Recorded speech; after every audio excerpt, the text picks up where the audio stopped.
This section is 4.2, which is constructing arithmetic sequences.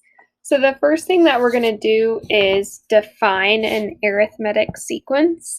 And I know it seems like I'm saying it wrong, but that's actually how you say it. So an arithmetic sequence is a sequence where the difference between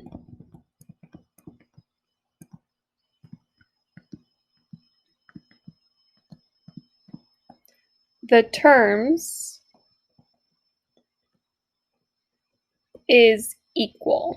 So for example, it means that you're adding or subtracting the same amount each time, like you're adding 5 each time or you're subtracting 4 each time. So that means because you're adding the same amount, it's linear, or you can say it's constant. Okay. So you should be able to look at a sequence and identify if it's arithmetic by knowing, okay, I am adding 3 each time, so that means it's arithmetic. So we do have formulas for arithmetic sequences. We talked about the other day explicit rules and recursive rule. So an explicit rule is a rule that allows you to find any nth term, meaning if I wanted to find the 100th term, I could just plug in 100. The recursive rule is different because if I want to find the 100th term, I need to know the previous answer. So I would need to know the 99th term in the sequence. So the explicit rule formula that you will need to know is f of n equals f of 1 plus d times n minus 1. So f of 1 just means that this is your first term in the sequence, so whatever the first number listed is. And d is actually your common difference. So the common difference, or like the slope, whatever you are adding or subtracting each time. And then that n minus 1 will be there every single time. So really, you just need to know f of 1 and d, and you should be able to come up with your formula. The recursive rule, you have to give the first term, so it'll be f of 1 equals whatever your first term is, because in order to find the next term, you have to know the previous term. And then the next part is just f of n equals f of n minus 1 plus d. And again, d is your common difference, so same as last time. And then we learned the other day that this whole f of n minus 1 really just means like your previous answer. So what we're going to do is practice writing explicit and recursive rules. So we have a sequence that's 5, 11, 17. So we want to first decide if it's arithmetic. So how do I get from 5 to 11? I'm adding 6. How do I get from 11 to 17? I'm also adding 6. So this would be arithmetic. Now, to write a rule, there's 2 things you need. You need the first term and the common difference. Well, the common difference is 6. And then I know that the first term is 5. So now I have everything I need, and I'm basically just following the formulas. So if I'm looking at the explicit rule, you start off with f of n equals, and then you're going to put f of 1, which is the first term, which is 5, our common difference, which is 6, and then you just write the n minus 1. Very simple. You just have to know that formula. For the recursive rule, you want to start off by giving the first term. And again, I'm just looking at the formula and kind of plugging in what I know. And then the next part, I'm going to kind of squiggly line this part. That's going to be the same each time. So I'm just going to write f of n equals f of n minus 1.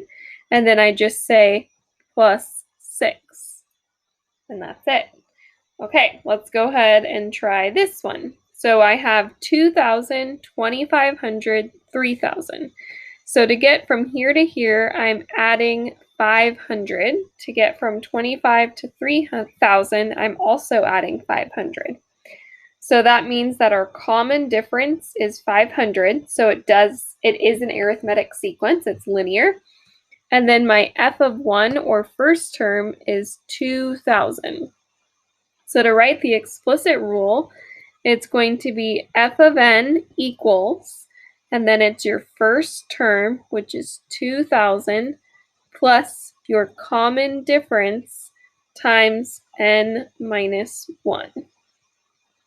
Easy. Okay, and then to write the recursive rule, you give your first term, which is 2,000, and then you're going to do f of n equals f of n minus 1 plus 500. All right, so you're going to go ahead and try this next one on your own. So for this one, we are adding 9 each time, which means it is arithmetic. And all of these, I realize, are adding the same thing each time, but it could also be subtracting the same thing. So your common difference would be 9, and your f of 1 would equal 5. So your explicit rule would be f of n equals your first term, which is 5, plus your common difference, which is 9, times n minus 1. For your recursive rule, you give f of 1, which equals 5, and it's going to be f of n equals f of n minus 1, and then plus your common difference, which is 9. Okay, so now our last thing is just relating arithmetic sequences to functions. So we want to write the following explicit rule in function notation. So function notation really just means that we want to simplify this as much as possible. So if you look at this, we actually can distribute the 9, for example. So if we were to do that, we would get 5 plus 9n minus 9. And by the way, looking at this, this tells us that the first term is 5 and we're adding 9 each time. Okay, so it's pretty much the exact same rule that we just did, right? You start with 5, you're adding 9 each time. Now I'm going to keep going. I could do 5 minus 9, which would be negative 4, and then I have plus 9n. And just for the heck of it, I'm going to go ahead and rewrite this with the n in the front. So in function notation, it would be f of n equals 9n minus 4. So that tells us that this has a slope of 9. And then if we were to graph it, the y-intercept would be negative 4. So that means that the 0th term is negative 4. And that makes sense because if my first term is 5, if I were to go backwards 9, I would get negative 4. Now this next one tells us that the first term is 3, and it has a common difference of negative 4, which means I'm subtracting 4 each time. So for this one, we do the same thing. We're going to go ahead and distribute that negative 4. So I get 3 minus 4n. Negative 4 times negative 1 is positive 4. Then I have 3 plus 4, which is 7, and then minus 4n. So lastly, when we write it in function notation, I have negative 4n plus 7. So this tells us that the slope or common difference is negative 4, and the y-intercept for 0th term is 7.